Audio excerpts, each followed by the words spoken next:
आज जो मैं आपके समक्ष रख रहा हूं,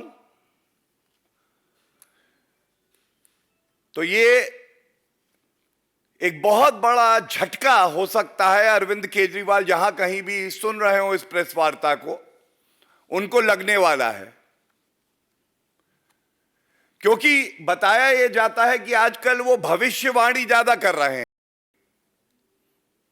संविधान को देखना, अपनी जिम्मेदारी का निर्वहन करना, कानून की पढ़ाई करना, यह उनकी प्राथमिकता अब रही नहीं है।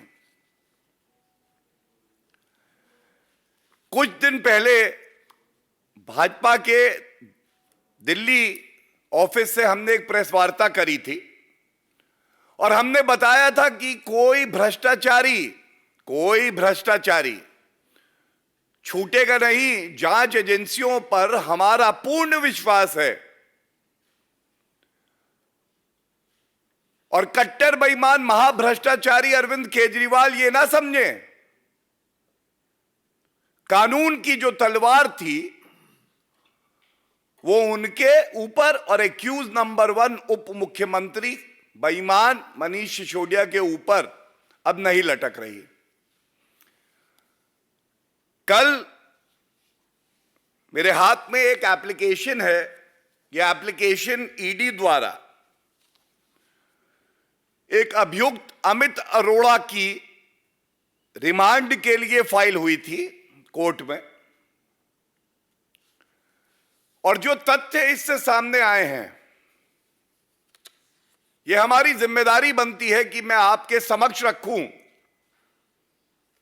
क्योंकि ये तथ्य जो अभी तक इन्वेस्टिगेशन हुई है, विवेचना हुई है, उसके आधार पर है और ये स्पष्ट कर देते हैं कि कट्टर बेईमान मनीष सिसोदिया किंग पिन और भ्रष्टाचार में उनके गुरु अरविंद केजरीवाल के इशारे पर ही ये काम कर रहे थे। और ये जो क्लीन चिट का ढिंडोरा पीट रहे थे, तो जैसा हमने पहले कहा, अब ये प्रमाण के तौर पर कोर्ट में भी साक्ष्य रखे गए हैं। बात कही गई है कि ये विवेचना अभी चल रही है और मैं अरविंद केजरीवाल की तरह अनर्गल बातें करना, भविष्यवाणी करना, बिना कोई प्रमाण दिए इधर उधर की बात करना नहीं करते। हम लोगों की एक जिम्मेदारी है हर प्रेस वार्ता में तथ्य, कोर्ट के ऑर्डर्स, प्रमाण देकर हमने सवाल भी पूछे हैं और जनता की आवाज भी हम बने हैं। मेरे हाथ में देखिए पृष्ठ 4, इसकी एक पंक्ति मैं पढ़ना चाहूंगा जो ये दर्शाता है that this is an ongoing investigation. The investigation does not end with the filing of the charge sheet earlier, and there are provisions in law which empower the investigating agency, be it the ED or the CBI, to file a supplementary charge sheet. ये पंक्ति है, वो जिक्र कर रहे हैं एक company का। One of the biggest manufacturers have approximately 47% market share in the country. Also a subject of the ongoing investigation. Please pay heed to the word ongoing investigation. यह एप्लीकेशन कब दाखिल हुई? 30 तारीख को दाखिल हुई। 30 तारीख को ईडी ने कोर्ट में यह कहा है कि यह जांच चल रही है, ऑनगोइंग इन्वेस्टिगेशन है। और इसी एप्लीकेशन में जो सबसे चिंताजनक तथ्य है, वो तथ्य यह है पेज 22 में एक सूची दी गई है। ये 22 पेज पे जो सूची दी गई है, ये सूची एक बड़ी बात कहती है। एक उप मुख्यमंत्री, मुख्यमंत्री का पीए, एक और मंत्री कैलाश गहलोत और एक और अभियुक्त विजय नायर, जो आम आदमी पार्टी का कम्युनिकेशन इंचार्ज भी था। क्या वजह रही होगी, आप बताइए। मुख्यमंत्री जी के जो पीए हैं, ये बहुत कम समय अवधि में 4 हैंडसेट्स बदलते हैं। 4 हैंडसेट्स। छुपाना क्या चाह रहे थे जी? कुछ बताएंगे? और जो एक्यूज नंबर 1 है, मनीष सिसोदिया, ये देखिए, ये सूची है। 4 मोबाइल नंबर बदल दिए इन्होंने और 16 हैंडसेट बदल दिए। जनता ये पूछ रही है, कट्टर ईमानदार का सर्टिफिकेट कट्टर बेईमान अरविंद केजरीवाल देता है। ईमानदार लोग 4 मोबाइल नंबर और 16 हैंडसेट बदल देते हैं।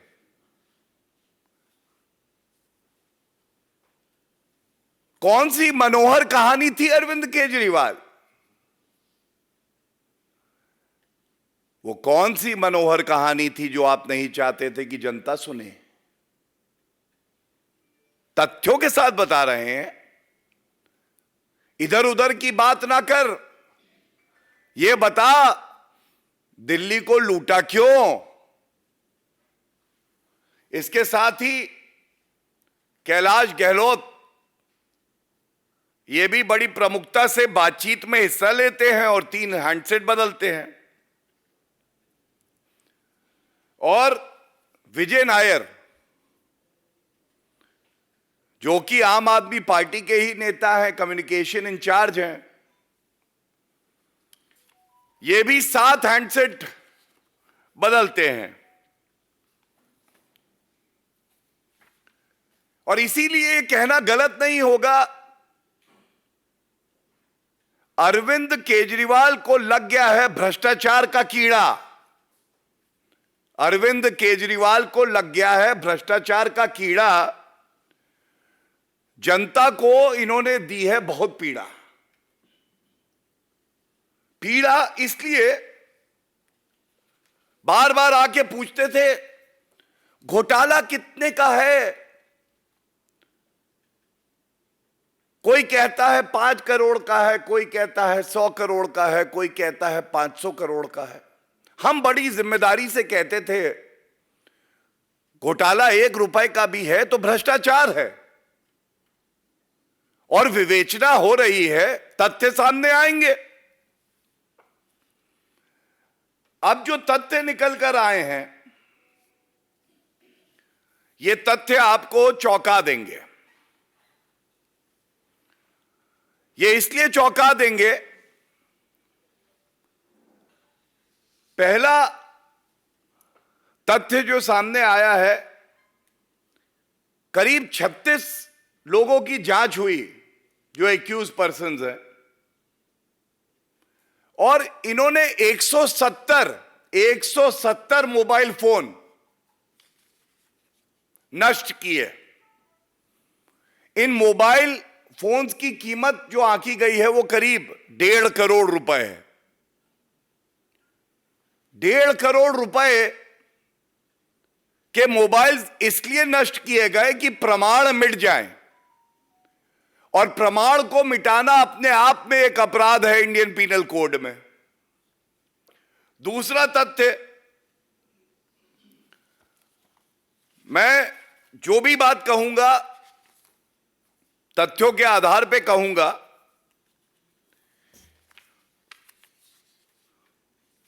ये सामने आया है राजकीय कोष को इन्होंने कितने का नुकसान किया। ये वो रुपया है जो जनता का रुपया है और ये सारा धन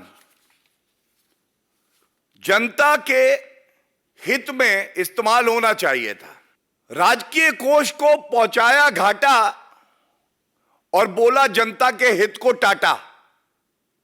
कोई मतलब नहीं हमें जनता से। यह रिपोर्ट जो दिखा रही है इसका पृष्ठ 18 में मैं कुछ बिंदु आपके समक्ष रख दूं, कितना बड़ा यह घोटाला है और खुद को कट्टर ईमानदार बुलाते हैं। Loss of licence fees due to non opening of L7 vends 719 crore. Loss of licence fees due to non opening of L7 vends 719 crore. Loss of licence fees due to non operational vends and 4 जगह बताया उन्होंने 135 करोड़ ये घाटा हुआ है। Loss of licence fees due to surrendering of licence by L7 licence holders during the period बताया है 1036 crore. 1036 crore. Loss of licence fees due to waiver given on account of covid 142 crore 80 lakh. ये कौन थे? ये मित्र थे अरविंद केजरीवाल के।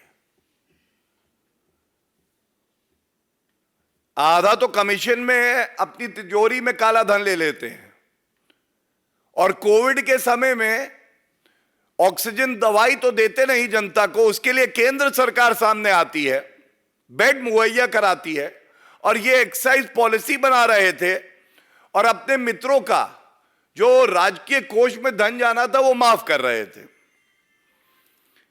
इसके बाद 81 करोड़ का एक और लॉस, 27 करोड़, 120 करोड़, फिर एक 581 करोड़ का है, ये पढ़ दूं, due to giving wholesale distribution to private entities and giving profit margin of these private wholesalers to 12% as against the expert committee report of giving wholesale distribution to government entity। ये expert committee जो है कह रही है कि सरकारी agency करेगी काम। ये अपने मित्रों को कमीशन बढ़ा के 12% करते हैं, 6% किकबैक लेते हैं, ये भी लिखा है और इससे जो घाटा होता है वो 581 करोड़। अगर इस सब को हम जोड़ दें 2873 crore, 2873 crore, 2873 crore, 2873 crore is the loss cost to the exchequer। And going by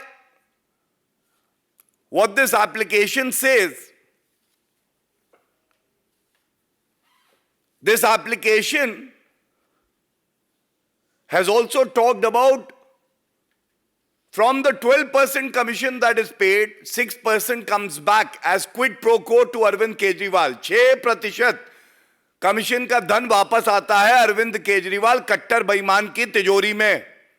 आप अनुमान लगाइए 2873 करोड़ कितना रुपया वापस आया इनके पास। 1400 करोड़ का तो जनता का रुपया जो है वो आपने अपने घनिष्ठ मित्रों को जो भ्रष्टाचारी हैं दे दिया और आधा 1400 करोड़ इनकी तिजोरी में आ गया। और ये वो व्यक्ति हैं जो बार बार कहते हैं कि हमें भ्रष्टाचार खत्म करना है। जनता पूछ रही है by one get one free, एक हाथ में ठर्रा एक में अद्धा,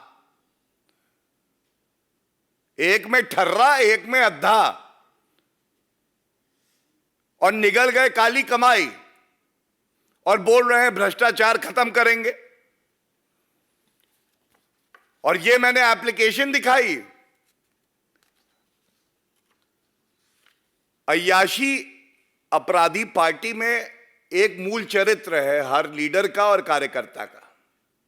खाता ना बही, जो कट्टर बेईमान अरविंद केजरीवाल कहे वही सही। लेकिन भारत ऐसे नहीं चलेगा। न्याय व्यवस्था है, यहां पे कोर्ट है। तो मैं आपके समक्ष वो एप्लीकेशन रखने के बाद कोर्ट का ऑर्डर लेके आया हूं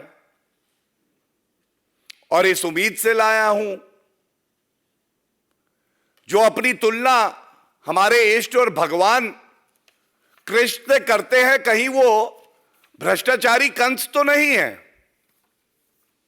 इस बात का उत्तर दें। 14 दिन की कस्टडी मांगी ईडी ने। यह आदेश है और यह आदेश 30/11/2022 अभी का है, कल। इसमें क्या कहती है न्यायालय, यह मायने रखता है। तो कट्टर बेईमान अरविंद केजरीवाल, एक्यूज नंबर 1 मनीष सिसोदिया और आपकी सारी भ्रष्टाचारी पलटन, ये सुने जो मैं बताने जा रहा हूं। 14 दिन की रिमांड मांगी। तथ्य देखे एप्लीकेशन में, जो साक्ष्य है, प्रमाण है, और कोर्ट ने यह कहा, hence in view of the above facts and circumstances, the accused is being remanded to the custody of ED for a period of 7 days. ये accused है अमित अरोड़ा। अमित अरोड़ा, जिनका बड़ा याराना लगता है अरविंद केजरीवाल, मनीष सिसोदिया से। जो बताया जाता है उन्हीं के इशारे पे वसूली करके रुपया वापस कर रहे थे इन्हें। तो ये वाक्य पढ़ने के बाद एक सवाल और पूछा जाना चाहिए। वो ये है कि अरविंद केजरीवाल जी, जो न्यायालय है हमारे देश का, संविधान के तहत जो कार्य कर रहा है, वो तो इस आबकारी घोटाले में अभियुक्त को 7 दिन की ईडी रिमांड में दे रहा है। और आप कहते हैं कि घोटाला हुआ नहीं। यह बात अलग है कि पॉलिसी आपने वापस ले ली। और अरविंद केजरीवाल जी, थोड़ी शर्म बची है तो संविधान की शपथ लेके ही आपने मुख्यमंत्री पद ग्रहण किया था। तो संविधान को तार तार करना बंद करिए। और जो सवाल हम लोगों ने उठाए हैं, कृपया करके इन सवालों का उत्तर दे दीजिए कि अगर आप ईमानदार हैं, उप मुख्यमंत्री एक्यूज नंबर 1 भ्रष्टाचारी नहीं है, तो ये मोबाइल क्यों बदल रहे थे? कौन सी मनोहर कहानी, कौन सी काली दाल है जिसको आप छुपा रहे थे जनता से? और उसके अलावा मैंने आपको न्यायालय की टिप्पणी बता दी। यह केवल एक बात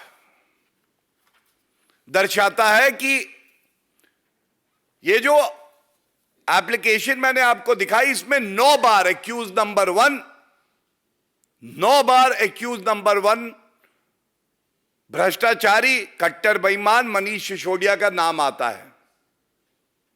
क्या मजबूरी है आपकी कि आपके जो मंत्री हैं वो तभी मंत्री बने रह सकते हैं जब वो कट्टर बेईमान हो, भ्रष्टाचार करे, चाहे वो मनीष सिसोदिया हो, चाहे वो सत्येंद्र जैन हो। और 9 बार जिस व्यक्ति का नाम आता है और यह कहा जाता है जांच एजेंसी द्वारा कि अभी विवेचना चल रही है, तो जिस तरह से आप अपने बिल में से उस दिन निकले थे, आज इस प्रेस वार्ता को देखने के बाद जो जनता के सवाल हमने आपसे पूछे हैं, आप उस पे उत्तर जरूर देंगे, ये हमारी उम्मीद है। आज पूरे देश के लिए, भारत के लिए, हर नागरिक के लिए बहुत ही महत्वपूर्ण दिन है क्योंकि आज भारत ने G20 की अध्यक्षता का अहम दायित्व संभाला है और ये एक ऐसा ऐतिहासिक पल है जो दर्शाता है कि आज विश्व पटल पर श्री नरेंद्र मोदी जी के नेतृत्व में किस तरह से G20 जैसे समूह का नेतृत्व कोई कर रहा है तो वो भारत देश कर रहा है। G20 एक ऐसा प्लेटफॉर्म है जो पूरे विश्व की जनसंख्या 2/3 इसमें कवर होती है। जो वर्ल्ड ट्रेड है उसका 3/4 वर्ल्ड ट्रेड इस G20 में आता है और 85% अगर जीडीपी के मानक पर देखें तो ये G20 जो देश हैं उसके द्वारा जीडीपी के टर्म्स में 85%। आज तमाम अखबारों में आदरणीय प्रधानमंत्री जी के लेख भी हैं और उन लेखों का जो सार है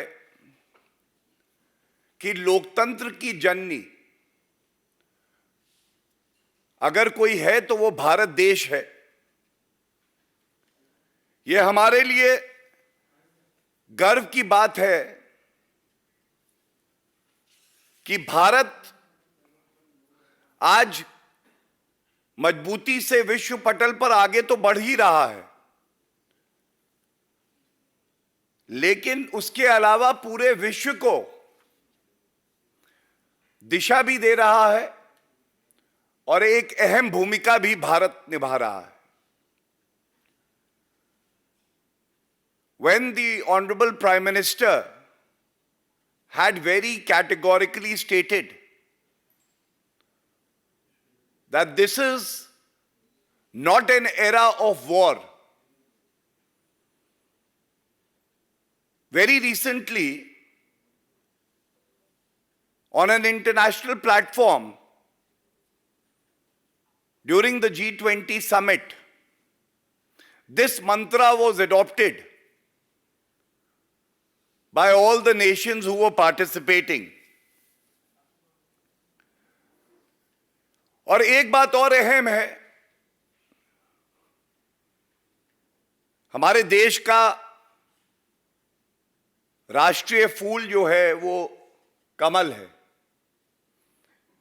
अभी आदरणीय प्रधानमंत्री जी का वक्तव्य भी देख रहे थे। कुछ लोग कीचड़ उछालने का प्रयास करते हैं, लेकिन एक सकारात्मक सोच के साथ भारत आगे बढ़ रहा है और विश्व पटल पर वो अग्रणी भूमिका भी निभाएगा, ये सुनिश्चित हो रहा है। जितना कीचड़ नकारात्मक लोग जो भारत को मजबूत नहीं देख सकते उछालेंगे, उतना भारत मजबूत होगा। और ये बिल्कुल स्पष्ट है, जैसा कि आदरणीय प्रधानमंत्री जी ने कहा है, as the mother of democracy, and I'm quoting from his article, as the mother of democracy, India's national consensus is forged not by diktat, but by blending millions of free voices into one harmonious melody. Our G20 priorities will be shaped in consultation with not just our G20 partners, but also our fellow travelers in the global south, whose voice often goes unheard. Our priorities will focus on healing our one earth, creating harmony within our one family, and giving hope for our one future. और मैं इस सकारात्मक बात के साथ एक भारतीय नागरिक होने के नाते ये जरूर कहूंगा कि आज हर भारतीय नागरिक गौरवान्वित है कि हमारा महान भारत देश श्री नरेंद्र मोदी जी के नेतृत्व में नई ऊंचाइयों को छू रहा है और पूरे विश्व को दिशा देने का काम, सबका समावेश करने का कार्य कोई करेगा तो वो हमारी भारत माता करेगी। ये तो पहला मुद्दा था प्रेस वार्ता का। जी प्रफुल्ल।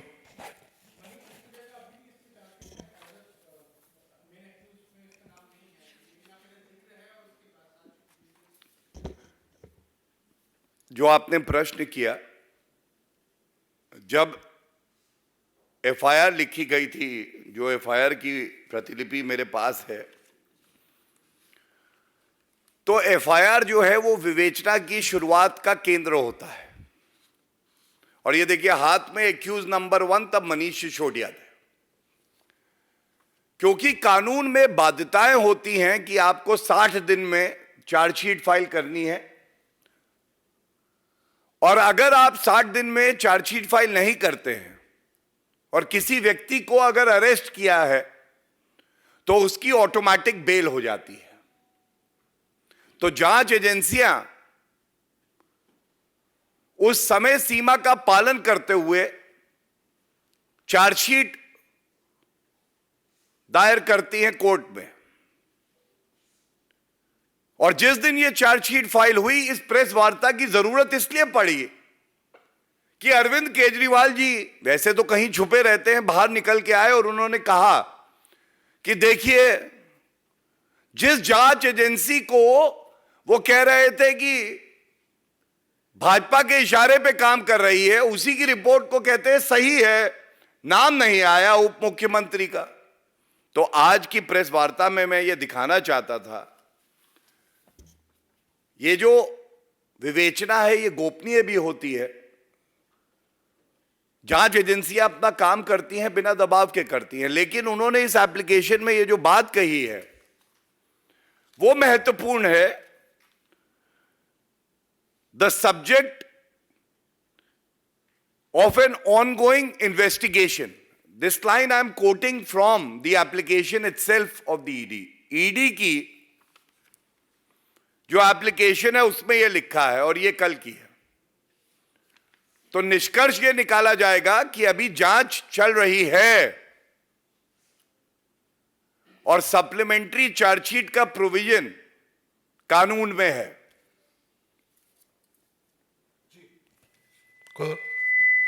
धन्यवाद।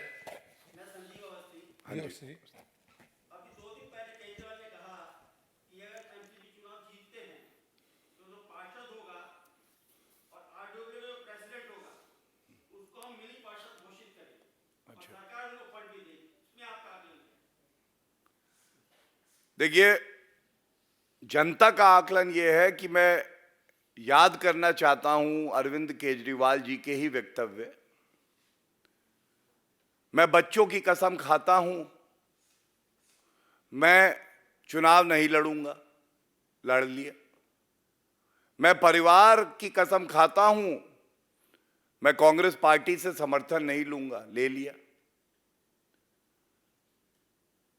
मैं वादा करता हूं 15 लाख सीसीटीवी लगेंगे, लगे नहीं।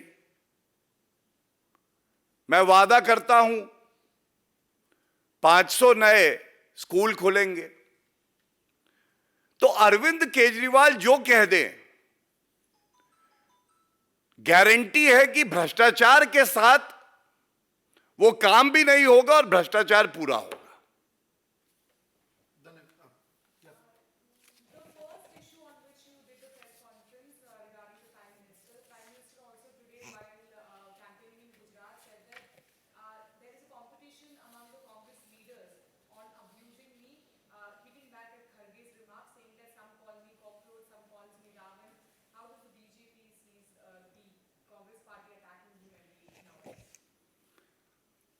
देखिए वो पंक्तियां हैं ना,